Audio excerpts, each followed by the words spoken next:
Why humans are vanishing from kurz gesagt in a nutshell.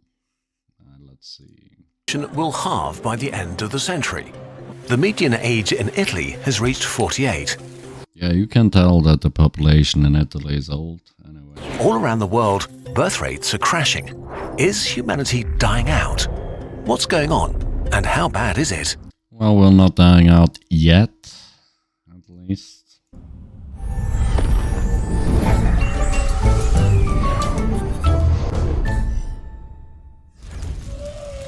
For hundreds of thousands of years, the human population barely grew at all, haunted by disease, famine and war until the Industrial Revolution. Makes sense. Exponential progress led to exponential growth, If it's progress, anyway. pushing our numbers to 6 billion in the year 1999 and 8 billion just 24 I would say innovation anyway. years later.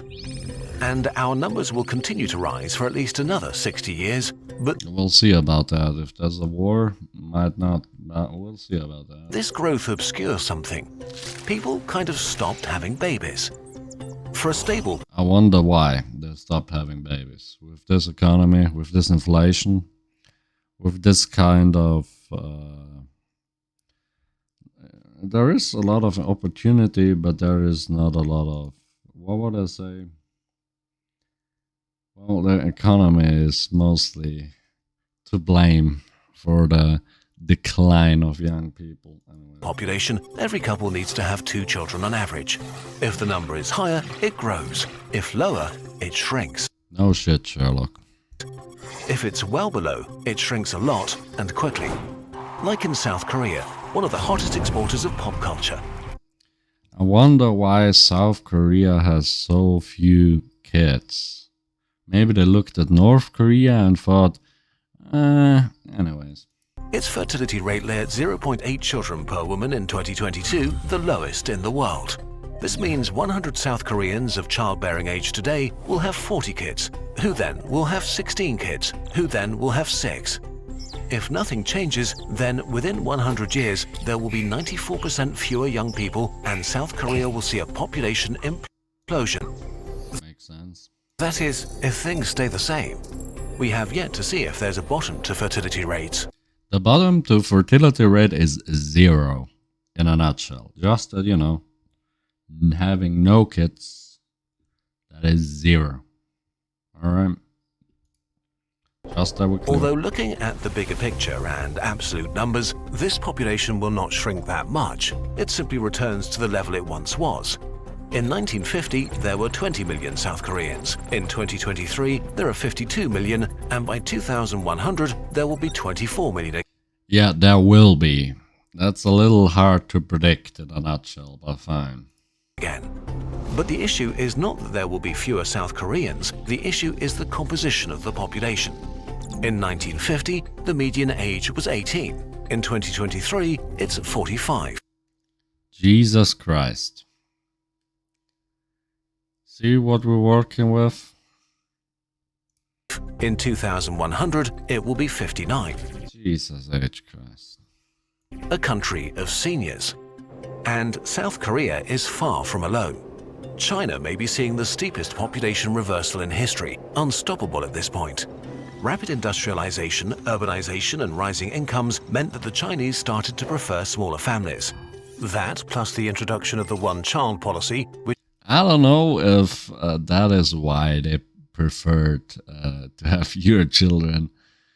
I think there are some other reasons why Chinese people preferred to have less children.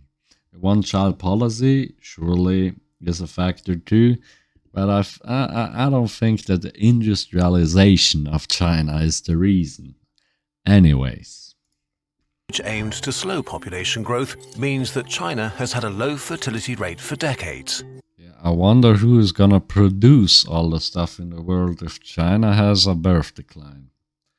Anyways. With a fertility rate of 1.16 births per woman, within 4 generations, 100 young Chinese will turn into 20. China's fertility rates are now one of the lowest in East Asia, lower than even Japan's. In comparison, Europe's depopulation is much slower despite low fertility, since unlike Asia, most states have had a steady flow of immigrants. I don't know if immigration is the solution, but anyways. The impact is complex, as a good chunk of immigrants come from other low fertility rate areas. The number of immigrant women who do have a lot of children is not yet high enough to make a big dent, and fertility rates of immigrants tend to adjust to the native population within 2 to 3 generations. Move on in a nutshell, please. I think it's way better to incentivize population who's already here with financial incentives, and by building the economy and paying the people fair to have children again. That's way smarter than just relying on immigration. But anyways, in a nutshell, if you think so. In Eastern Europe, the decline has sped up even more because many young people have emigrated to stronger economies like Germany, whose median age is one of the highest. Of course, in a nutshell, the German company gotta talk about Germany. Listen, Germany isn't that strong of an economy. There are a lot of immigrant workers who do all the shit work. And your exports and your production is mostly in other countries nowadays. Anyways, yeah, Germany's strong economy, right? Highest in the world at 46. Latin America fell below replacement in 2015. In the US, immigration is the only thing keeping the population growing substantially. That makes sense. There are still places where fertility rates have not fallen below replacement yet. In much of the Middle East, North and Sub-Saharan Africa, fertility is still high, which creates the same concerns about overpopulation as.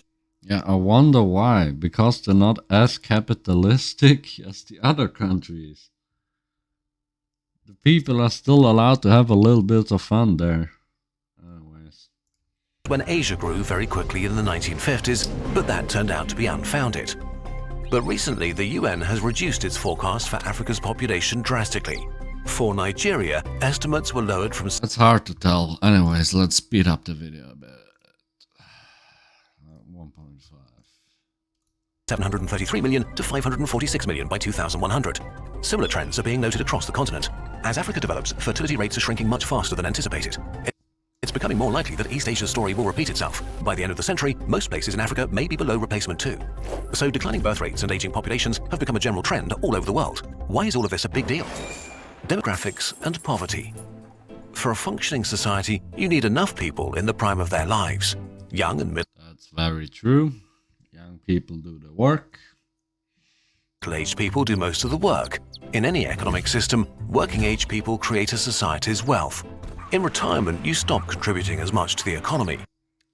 It's true, but a lot of old people still work and do real important work, like taking care of the kids on the weekends and that stuff. That's really important too. Don't undermine that in a nutshell. But the majority of healthcare costs are generated by seniors. That's true. The way the world worked in the past was that a lot of younger people took care of a few older people. Imagine a society where most people are older than 60. The financial burden for the young will be immense, It already is immense, anyways. unsustainable even for the richest countries. And not the richest countries, I would say the richest people. Yeah. Not even the richest people can sustain themselves or kids in that society. Even in the best case, this will mean people having to work way longer, exploding healthcare costs and poverty, while states with shrinking incomes struggle to keep up with rising costs. Technology might soften the blow, but can't compensate entirely. We can see this happening already. 11 out of 31 provinces in China are running deficits for their pension funds. I wonder where the data came from. I really wonder.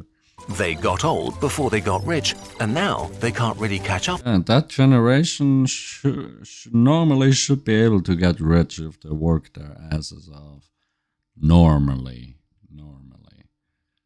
Because property prices were pretty low at that time. Anyway. anymore. China's working age population is predicted to fall by 20% or 200 million people by 2050, as much as today's entire working age population of the US. Yeah, I wonder who's going to produce all the stuff if China is on a birth decline. Anyways. Infrastructure collapse is an almost universal constant of population decline, because infrastructure works at scale and doesn't get cheaper to operate if it's used by fewer people. Yeah, that's pretty obvious too. If you live rural, you can see it firsthand. If you live rural, the infrastructure is fucked. The roofs of the houses leak. All the machines are dead. The roads are busted. If a population declines, be it because of urbanization or the loss of industry and employment, once people and their income disappear, the resources necessary to sustain infrastructure disappear too. You can see it in many depopulated towns and cities in East Germany that suffered sharp population decline after German reunification. Yeah, it's not only in East Germany, it's all over Europe anyways. Or look at But because it's in a nutshell, they gotta talk about Germany. Japan. You can tour the countryside to see dying towns. Wait, if there are few people, won't life get cheaper and better and there'll be more resources to go around? Well, no. Population decline doesn't lead to prosperity. It's people's ideas and work that create our prosperity, not the mostly the ideas and work of young people. Yeah. mere availability of resources. Another danger for aging societies is that elected governments could decide to mostly represent the interests and fears of their elderly population. That's already happening. Potentially leading to short-term thinking and a preference for conserving wealth over innovation. Yeah, wealth over innovation, I would say. That's not a society that can Being conservative, would I say. But handle issues like climate change, which need massive investment and fresh ideas, something the world is already having a hard time with. Many people think that having fewer humans on Earth is actually a good thing because our societies are too unsustainable. We're using up too many resources and because of climate change. That's true too. The problem is that even if you want fewer humans, this process is very likely too slow to have a positive impact on the environment. The world population is going to grow for at least 60 more years before it may shrink again. By then, we have to solve climate change. Likewise, any other upsides a lower population might have will most likely not materialize themselves this century. So, just like import people, the easiest solution seems to be immigration. But Listen, immigration is not the solution. It's not the solution. You want to incentivize people who are already in their countries to have more kids. fertility of immigrants adjusts to local levels within 3 It's generations. an economic problem. People can't afford to have children. It's not because they're more educated. It's because they can't afford children. So you need a constant influx of new migrants, which is not sustainable long-term as birth rates are dropping everywhere. The only way would be to keep poor countries poor, so that the young and motivated migrate to developed countries looking for opportunity and a better life. Kind of an immoral thing to wish for. By the end of the century, Africa will makes have the sense, too. highest number of young people in the world, and so African migrants might become the world's most sought-after immigrants, with elderly nations fighting hard for every person willing to make the move. Immigration can also create societal or cultural tensions, which is a universal phenomenon in all cultures, especially when cultures with very different sets of values meet. Often, Yeah. That's already a problem too.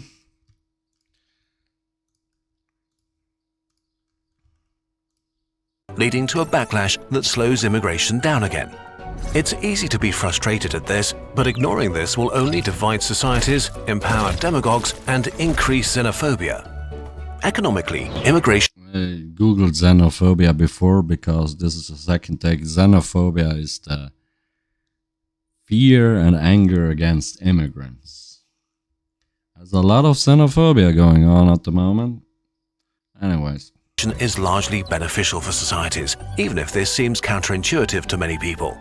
Especially countries like the US, an immigrant nation built on the idea of personal Yeah, an immigrant nation built on the death of the native population. Don't forget that, please. freedom and opportunity through hard work will benefit the most.